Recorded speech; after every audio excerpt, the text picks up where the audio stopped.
इशारों की जबान ये लोग अच्छे से समझते हैं। ये जवान, तुझे ये पता सचिन ने शतक कितने मारे? तुझे ये मालूम कि धोनी ने मैच कितने जितवाए? तुझे ये पता है कि आफरीदी के बल्ले का हाल क्या है? मगर तुम्हें ये नहीं मालूम कि दुनिया के कितने हिस्से पर, कितने मुल्कों में हजरत खालिद इब्ने वलीद ने इस्लाम का परचम लहरा दिया था। ये नहीं मालूम, ये नहीं पता। यही वो मर्द मैदान, यही वो मर्द खुदा है जिसने इस्लाम कबूल करने के बाद से लेकर जिंदगी की आखिरी सांस तक घोड़े की पीठ पे बैठ के गुजार दिया, जिसने तलवारों के साए में मुस्कुराना सीखा था, जिसने नेज़ों और भालों के साए में सजदा करके कयामत तक आने वाले हर मुसलमान जवान को यह हौसला दिया था, न मस्जिद में न बैतुल्लाह की दीवारों के साए में नमाज़े इश्क अदा होती है तलवारों के साए। यही वो मर्द मैदान है। हजरत खालिद इब्ने वलीद, उनके सिपह सालार, मुट्ठी भर लोग मदीने की आबादी से निकले। जवानों, गौर करना आज हमारा हाल क्या है, और नबी के इन गुलामों की जिंदगियों का मुताला कर लो, बात समझ में आ जाएगी हमें कहां से होना चाहिए और कैसी जिंदगी गुजारना चाहिए। निकली ये जमात, ये उस जमाने की बात बता रहा हूं, नोट करना मेरी बात। जिस जमाने में दुनिया में, पूरी दुनिया में दो ताकतें थीं जिन्हें सुपर पावर होने का दर्जा हासिल था। पूरी दुनिया में सुपर पावर कहलाते थे वो लोग, उनसे आंख मिलाने की हिम्मत इस दुनिया में नहीं थी। उनके शाना बशाना कोई खड़ा नहीं हो सकता था। जुर्रत नहीं करती थी दुनिया कि उनके बराबर खड़ी हो जाए। हौसला नहीं था दुनिया में कि उनसे आंखों में आंखें डाल के बात करे। वो दो सुपर पावर ताकतें कौन सी थी? एक को कहते थे कैसर और दूसरी को कहते थे किसरा। ईरान के बादशाह को किसरा कहा जाता और इराक के बादशाह को कैसर कहा जाता। ये दो ताकतें थी। ये दुनिया को कुछ समझते ही नहीं थे। अरबों का तो इनकी नजरों में कोई मकाम ही नहीं था। उनको नंगे भूखे लोग कहा जाता, उन्हें बद्दू कह के पुकारा जाता, उन्हें जाहिल कौम कहा जाता। मगर ये नबी के गुलाम, मेरे मुस्तफा के शहदाई, सर पे कफन पहन के निकले। मैंने तारीख के हवाले से उनका रुख जानना चाहा, उनका समत जानना चाहा कि इनका रुख किधर है, इन किस जानिब जा रहे हैं। तो तारीख बताती है वो किसी और तरफ नहीं, दुनिया की सबसे सुपर पावर ताकत रूम की तरफ बढ़ते जा रहे हैं, रूम की तरफ बढ़ते जा रहे हैं। जब रूम की सरहद के करीब पहुंचे तो तारीख रिकॉर्ड करके उस जमाने का जो कैसर आजम था उसका नाम बताती है। उसका नाम था हिरक। उसने मकरूराना अंदाज में अंगड़ाई ली और अपने हम नशीनों से बैठ के कहा कि ये अरब के बद्दुओं की इतनी जसारत, ये नंगे भूखे लोग मेरी जमीन के करीब आ गए। जाओ इनके कदमों को रोकने के लिए इंसानों का इतना बड़ा सैलाब ले जाओ कि इनको खसो खाशाब की तरह बहाता ले जाए। मेरी जमीन पर इनके कदम आने नहीं चाहिए, मेरी जमीन पर इनके तलवे पड़ने नहीं चाहिए। जितने लश्कर चाहिए ले जाओ। मैं अल्लाह की कसम खा के कहता हूँ, आप इस आसमान से पूछो, ये आसमान नहीं बदला, इसमें लगे तारे नहीं बदले, उनसे पूछो। इसमें लगे चांद और सूरज तब्दील नहीं हुए, इनसे पूछो। और तारीख का सूरज कयामत तक पूरी दुनिया को दिखाता रहेगा कि नबी के गुलामों के कदमों को रोकने के लिए, जितना पीछे हटाने के लिए लश्कर पे लश्कर, फौज पे फौज, सिपाह पे सिपाह भेजे जाते रहे। मुस्तफा के गुलाम उतने ही आगे आगे बढ़ते चले गए। जितना उन्हें पीछे हटाने की कोशिश की गई वो उतना ही आगे बढ़ते चले गए। एक वक्त ऐसा आ गया कि नबी के इन गुलामों ने रूम के कलेजे में दाखिल होकर इल्लल्लाह का परचम लहरा दिया। सुभान अल्लाह, नारे तकबीर, नारे रिसालत, मसलके आला हजरत। सुभान अल्लाह। रहमत के शहदाई हैं, रसूलुल्लाह के गुलाम अंदर दाखिल होते चले गए। ये उस जमाने की बात है जिस जमाने में शहर होते थे, शहरों के चारों तरफ बहुत मोटे मोटे किले बनाए जाते थे, मजबूत फसीलें तामीर की जाती थी, बड़ी लंबी चौड़ी दीवारें बनाई जाती थी, उसके अंदर शहर महफूज होता था। चंद दरवाजे होते थे, जरूरत के वक्त उन्हें बंद किया जाता और जरूरत के वक्त उन्हें खोला जाता था। आगे बड़ा लश्कर, सामने एक शहर है, पूरी शहर की आबादी ईसाइयों पे मुश्तमिल है। हजरत खालिद इब्ने वलीद ने कहा, ए नबी के गुलामों, शहर का मुहासरा कर लो, नाकाबंदी करो। शहर का मुहासरा किया गया, नाकाबंदी किया गया, कोई अंदर से बाहर ना जा सके, कोई बाहर से अंदर ना जा सके। अभी चंद घंटे गुजरे थे शहर का मुहासरा किए हुए। शहर के कुछ पादरी और बाअसर किस्म के लोगों का एक गिरोह हजरत खालिद के पास आया और पादरी कहने लगे, खालिद, आपने हमारे शहर का मुहासरा क्यों किया है, क्यों घेराव किया है हमारे शहर का? हजरत खालिद ने मुस्कुरा के कहा, पादरियों, हम इस्लाम लाए। बोलो बोलो, मचल के बोलो। फरमाया, हम इस्लाम लाए हैं, कबूल करो, सलामत रहो। पादरी बोले, अगर हम ये ना माने तो? फरमाया, तो जुजिया दे दो, टैक्स दे दो, जिसके बदले में हम तुम्हारी हिफाजत करेंगे, तुम्हारी इज्जतों के निगहबान हम होंगे। कोई तुम पे आंख उठाने की जुर्रत नहीं कर सकता, इसकी जिम्मेदारी हमारी है। पादरी बोले, ये तो तजलील की बात, जिल्लत की बात, अगर ये भी हम मंजूर न करें तो? हजरत खालिद ने फरमाया, फिर मैदान में उतरो, हक व बातिल का फैसला मैदान में होगा। पादरी बोले, जब मैदान में उतरेंगे तो तलवार चलेगी, और तलवार चलेगी तो इंसानी जिंदगी खतरे में पड़ जाएंगे। कितने लोगों के हाथ पैर कटेंगे, अपाए जो बेकार हो जाएंगे, कितने बच्चे यतीम और औरतें बेवा हो जाएंगे, इंसानी जिंदगी खतरे में पड़ जाएगी। हजरत खालिद इब्ने वलीद ने फरमाया, मुमकिन है ऐसा हो जाए? तो पादरी बोले, हुजूर, हमारी एक बात मान लें, एक प्लान है हमारे पास, अगर उस मंसूबे पे आप अमल कर ले तो तलवार चलने की नौबत नहीं आएगी, खून नहीं बहेगा, इंसान अपाहे जो बेकार नहीं होंगे, बच्चे यतीम और औरतें बेवा नहीं होंगी। हजरत खालिद ने कहा, क्या प्लान है तुम्हारा? पादरी बोले, बस इतनी सी बात है, आप अपना मुहासरा उठा लीजिए, अपने फौजियों को बुला लीजिए, पड़ाव में ले आइए, सुबह फजर की नमाज पढ़िए, पूरे लश्कर को निहत्ता करके अपने लश्कर को हमारे दरवाजे पे ले आइए, लश्कर को हमारे शहर में दाखिल कीजिए, बीच रास्ते से होते हुए दूसरे दरवाजे से अपना लश्कर निकाल के पड़ाव में ले जाइए। इस बीच अगर हमारे शहर में अमन कायम रहा, शांति कायम रही, किसी के माल पे हाथ साफ नहीं किया गया, किसी की इज्जत पे हाथ नहीं डाला गया, तो हम बगैर लड़े हुए ये शहर आपको दे देंगे, इसके ताले कुंजी आपको दे देंगे, इसके खजाने आपको दे देंगे, आप हमारे हाकिम बन जाना, हम आपकी रियाया बनने को तैयार हैं। हजरत खालिद इब्ने वलीद ने इतना सुना तो एक पुरजोश अंदाज में नारा लगाते हुए कहा, अल्हम्दुलिल्लाह, मुझे मंजूर है, मंजूर है मुझे।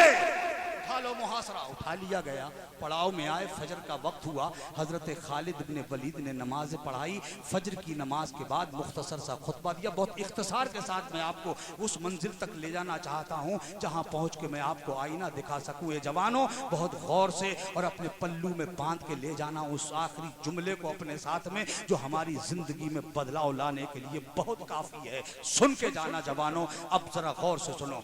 पड़ाव में आ गए, फजर की नमाज पढ़ी, मुख्तसर खुतबा दिया, इरशाद फरमाया, इस सिपाहियों अपने अपने घोड़ों पे जीने कसो, निहत्ता हो जाए पूरा लश्कर, कोई हथियार हाथ में ना हो, मेरे पीछे आओ। लश्कर पीछे चला, दरवाजे पर पहुंचे, वादे के मुताबिक पादरियों ने शहर का मेन दरवाजा खोल दिया। जैसे ही दरवाजा खुला, हजरत खालिद इब्ने वलीद ने अपने घोड़े को इंटर किया। जैसे ही दाखिल किया, हजरत खालिद ने अपने घोड़े को फौरन इधर देखा, दाएं बाएं चौक चौक के चारों तरफ देखने लगे। मैं ख्यालात तसव्वुरात में हजरत खालिद के पास पहुंचा और मैंने कहा, मेरे हुजूर, जब आपने इन ईसाइयों की बात मान ही ली है तो आप ये चौक चौक के इधर उधर क्यों देख रहे हैं? बेधड़क शहर में घुसते चले जाइए, अंदर दाखिल होते चले जाइए। हजरत खालिद के तदब्बुर ने जवाब दिया, नादान नहीं, मैंने इनकी बात जरूर माननी है, वरना मैं इतना भी जानता हूँ कि ये ईसाई बड़े फरेबी होते हैं, बड़े फराडी होते हैं, बड़े मक्कार और अय्यार होते हैं, कहीं इन्होंने अपनी फौज के चंद दस्ते लाके घात में ना बिठा दिए हों कि वो अचानक कमीनगाह से निकलें और लश्कर इस्लाम पे टूट पड़े। लश्कर इस्लाम निहत्ता है, नुकसान मुसलमानों का होगा, दरबार खिलाफत में जवाब मुझे देना पड़ेगा। मगर तारीख बताती है ना कहीं से कोई सिपाही निकलना था, ना कोई सिपाही निकला। लश्कर आगे बढ़ता चला गया, लश्कर आगे बढ़ता चला गया। जब ये लश्कर बीच बाजार से गुजरने लगा, अचानक हजरत खालिद की निगाहें मकानात के छत्तों की तरफ उठ गई। बस उन ईसाइयों का फराड, उनका धोखा, उनका फरेब आपकी नजरों के सामने खड़ा था। उन ईसाइयों ने यह किया था, अपने शहर की चुनिंदा खूबसूरत दोशीज़ाओं को लाए थे, बनाओ सिगार के साथ मुरिया हालत में मकानात की छत्तों पे खड़ा कर दिया था। प्लान ये था कि ये अरब के बद्दू लोग जो औरतों के शायक होते हैं, एक जमाना हो गया इनको अपने घरों से निकले हुए हमारी बेटियों की कातिल जवानी देखेंगे, उनका महकता हुआ हुस्न देखेंगे, निगाहों में गंदगी पैदा होगी, हमारी बेटियों के तलवे चाटने लग जाएंगे। उस वक्त इनका ईमान कमजोर हो चुका होगा, जिसे छीनना भी आसान होगा और इन्हें तलवार से मार गिराना भी आसान होगा। ये प्लान बनाया था उन्होंने, मगर हजरत खालिद जैसा मुदब्बिर रहनुमा उनके साथ था।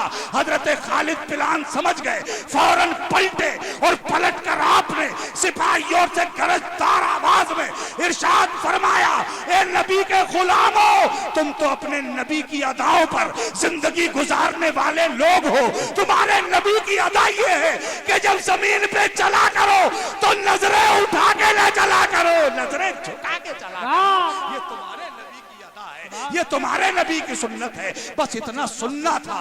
पूरे लश्कर ने अपनी नजरें नीची कर ली, किसी ने कनखियों से भी नहीं झांका, चोर नजरों से इधर से उधर नहीं देखा। पूरा लश्कर नीचे नजर झुकाए, नबी का दिया हुआ कलमा ला इलाहा, पूरा मजमा पढ़ो, ला इलाहा इल्लल्लाहु मुहम्मदुर रसूलुल्लाह।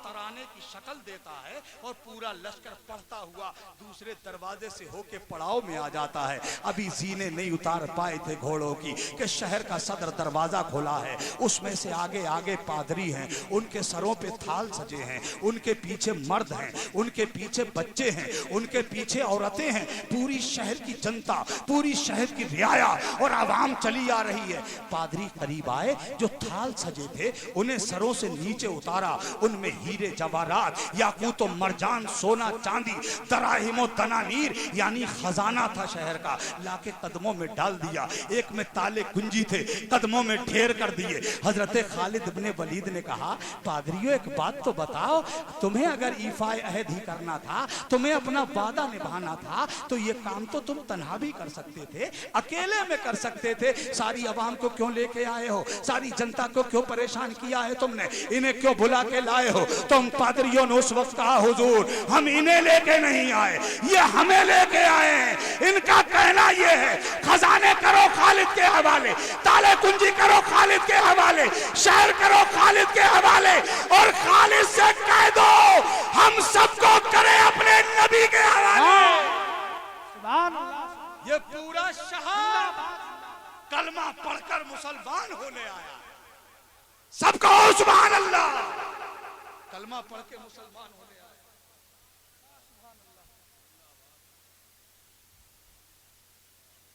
सुभान अल्लाह बोलो, सब कहो ऊंची आवाज में सुभान अल्लाह। हजरत खालिद की आंखों में तशक्कुर के आंसू आ गए, डबडबाई हुई आंखें, भर्राई हुई आवाज। अल्लाह की तलवार ने कहा, पादरियों सच में कलमा पढ़ने आए हो? अभी तो तुमने इस्लाम करीब से नहीं देखा, इस्लाम के ज़ाब्ते नहीं देखे, इस्लाम के उसूल नहीं देखे, इस्लाम को सही से तुमने जांचा और परखा तक नहीं, और इतनी जल्दी कलमा पढ़ने के लिए तैयार हो गए हो? कहीं ऐसा तो नहीं है हमारी पीठ में खंजर मारने का प्लान बनाया हो तुम झूठ मूठ कलमा पढ़कर मुसलमानों को धोखा तो नहीं देना चाहते?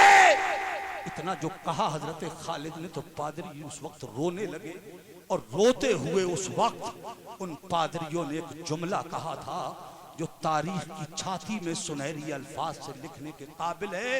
ये जवानों, तुम अपनी जिंदगियों में उतार के ले जाना उस जुमले को, वो तुम्हारी जिंदगी में इनकलाब लाने के लिए काफी है। उन पादरियों ने उस वक्त सिर्फ इतना कहा था, ए खाले, अब हमें इस्लाम को समझने की जरूरत नहीं, उसे करीब से देखने की जरूरत नहीं, इस्लाम को जांचने, किसी कानून को परखने की जरूरत नहीं। हमने सिर्फ इतना देखा है कि जिस मजहब के मानने वालों की निगाहें इतनी पाक है तो उनका मजहब कितना पाक होगा, और जब मजहब इतना पाक है तो इस मजहब को लाने वाला रसूल कितना पाक। बेशक नारे तकबीर, नारे रिसालत, मजहब इस्लाम, मसलके आला हजरत, सुभान अल्लाह सुभान अल्लाह। एक वो जिंदगी थी हमारे असलाफ की कि दुनिया हमारी मिल्लत के जवानों के एक एक किरदार को देख के दाखिले इस्लाम हो जाती थी। एक आज हमारा अपना हाल है, हम जिधर से गुजरते हैं दुनिया थूक रही है हमें, यही मुसलमान है, इसे कहते हैं मुसलमान। हमारे घरों में चले जाओ तो हमारे घरों के हालात भी अच्छे नहीं। हमारी बेटियां, हमारी बहनें, हमारी माएं, घरों को जीनत बख्शने वाली हमारी बीवियां, जिनको मेरे नबी ने अपने घरों को जन्नत बनाने को कहा था, आज वो बाजारों की जीनत नजर आ रही। हमारे घरों में सब कुछ है, अगर नहीं है तो हमारे घरों में नमाज नहीं है, नहीं है तो मेरे घर में तिलावत कुरान नहीं। सोच कहां है तू? तेरे घर में नमाज गायब, तेरी पेशानियों से नमाज की तड़प गायब। क्या हो गया है? ना घर में झांकते हो।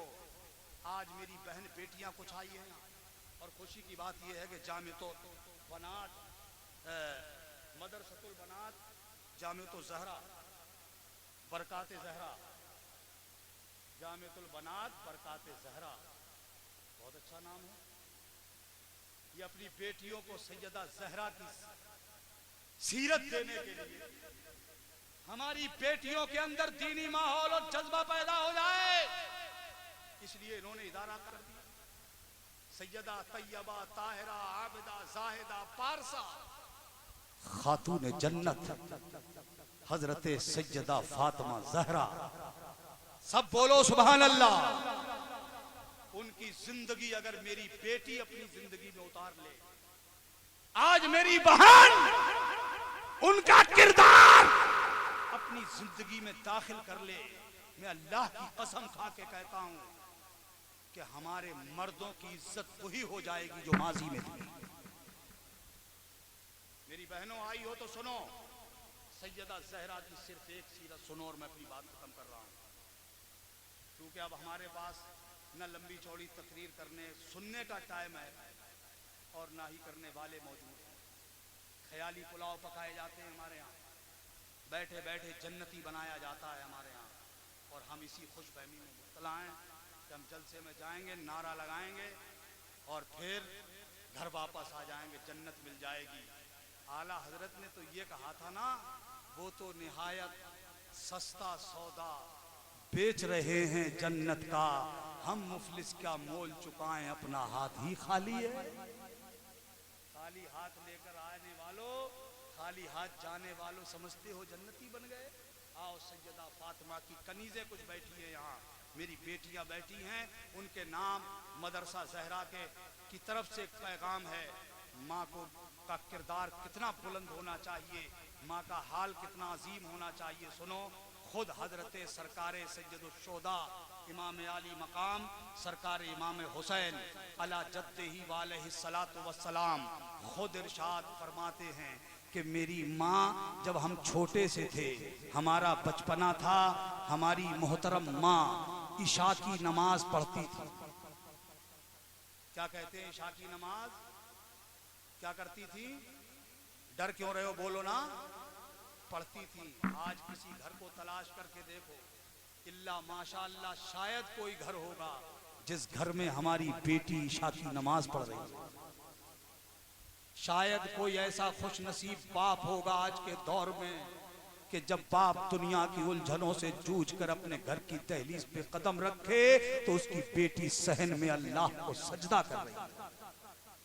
शायद कोई ऐसा नसीब वाला बाप होगा कि जब बाप घर में आए और बेटी तिलावत कुरान करके अपना आंचल फैला के अपने रब से अपने बाप की हिफाजत की दुआ कर रही है। शायद होगा कोई घर। क्या करें?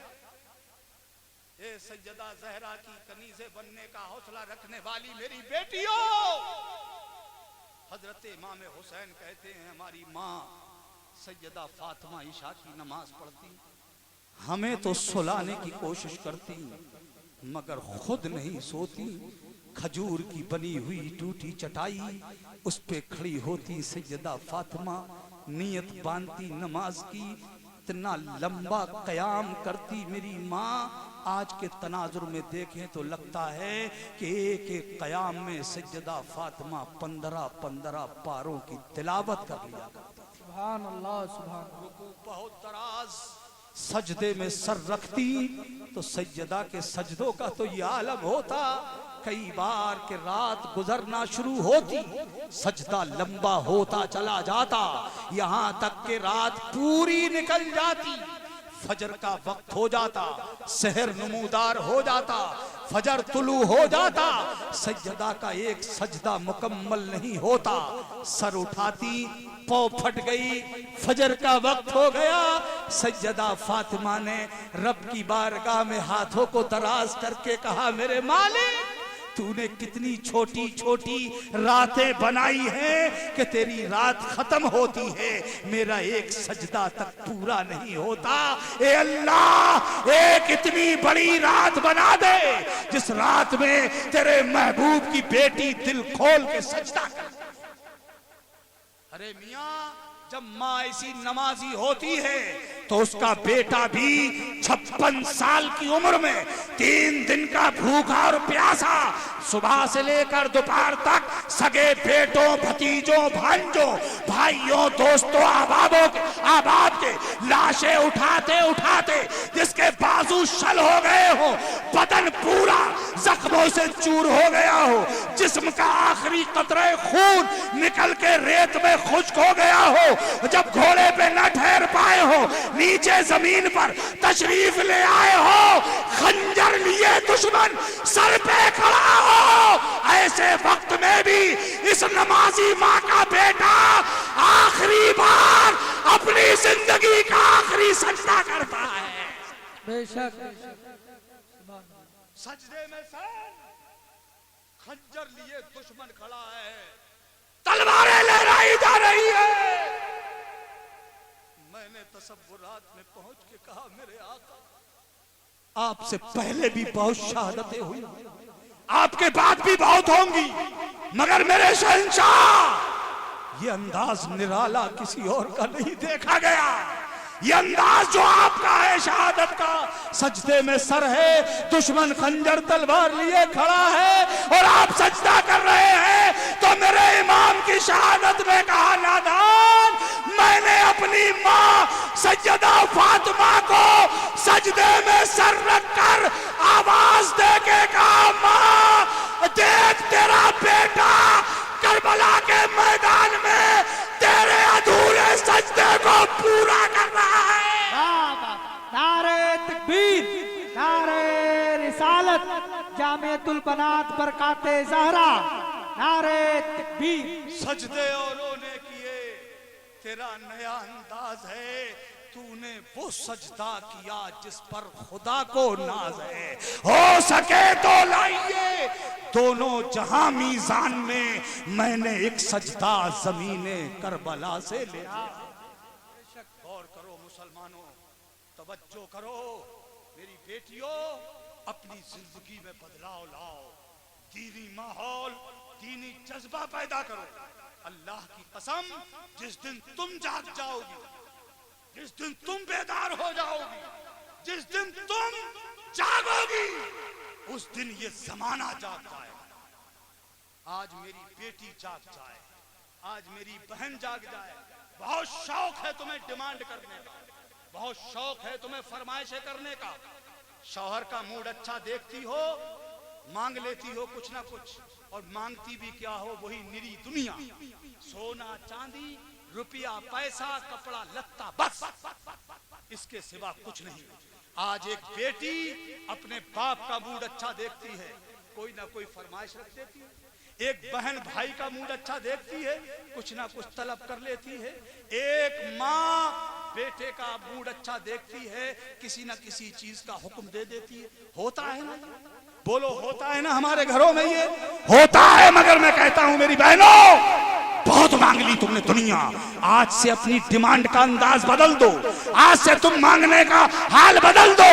कमीज़े फातिमा बनकर सज्जदा फातिमा की सुन्नत पे अमल कर लो, उनकी जिंदगी अपनी जिंदगी में उतारो। सज्जदा फातिमा ने जैसे मांगा है वैसा तुम भी मांगो। आज की बीवी अब अगर शौहर का मूड अच्छा देखे, अपने शौहर का हाथ में हाथ थाम के आंखों में आंखें डाल के कहे, हे मेरे सरताज, मेरे ताजदार, खानदान छोड़ा मैंने तेरे लिए, अजीजो अकारिब छोड़े तेरे लिए, माँ बाप छोड़े तेरे लिए, सबको छोड़ के आ गई हूँ मैं तेरे लिए। अगर मेरी मोहब्बत तुम्हारे दिल में जर्रा बराबर है तो मेरे शौहर नामदार आज मुझसे वादा करो, बोलो तुम किसी वक्त की नमाज तो नहीं छोड़ोगे। क्या बात है। एक बीवी अपने शौहर से ये मांगे, एक बेटी अपनी बाप का मूड अच्छा देखे, अपने बाप के सामने सरापा अदब बन जाए और अपने बाप से लजाजत के लहजे में कहे, मेरे वालिदे मोहतरम, मैं आपकी बेटी हूं, आप मेरे वालिदे गिरामी हैं, मेरी मोहब्बत आपके कलेजे में जरूर होगी। अगर मेरी मोहब्बत है मेरे अब्बा, आज मुझसे वादा करो कि आप अपने चेहरे से अपने नबी की सुन्नत तो जुदा नहीं करोगे। सुभान अल्लाह। एक बहन अपने भाई का हाथ थाम के कहे, मेरे भाई, मैं तेरी बहन हूं, बहन ही नहीं मैं तेरी गैरत हूं, मैं तेरी शुजाअत हूं, मेरे भाई मैं तेरी बहादुरी हूं। मेरे भाई मुझसे वादा कर, बोल दुनिया में किसी को धोखा तो नहीं देगा। एक माँ अपने लाल से कहे, मेरे लखते जिगर, 9 महीने तक तेरा बोझ मैंने उठाया था मेरे लाल, अपना लहू दूध की शक्ल में तुझे पिला के जवान किया मेरे बच्चे, मुझसे वादा कर, बोल दुनिया में तू कभी झूठ तो नहीं बोलेगा। मेरी बहनों माँ, अगर तुम ये अंदाज अपना लो, मैं अल्लाह की कसम खा के कहता हूं, ये जमाने में फिर इनकलाब आएगा, फिर बदलाव आएगा और दुनिया फिर तुम्हारे मर्दों के कदमों के नीचे उंडेलती जाएगी। बेशक। आज भी हो गर बराहीम सा ईमा पैदा, आग कर सकती है अंदाजे गुलिस्तां पैदा। हमें करनी है शहनशाहे बतहा की रजा जोई, वो अपने हो गए तो रहमते परवरदिगार। ये चंद जुमले मैंने आपके सामने रख दिए। अल्लाह पहले मुझे फिर आप सबको अमल की तौफीक अता फरमाए।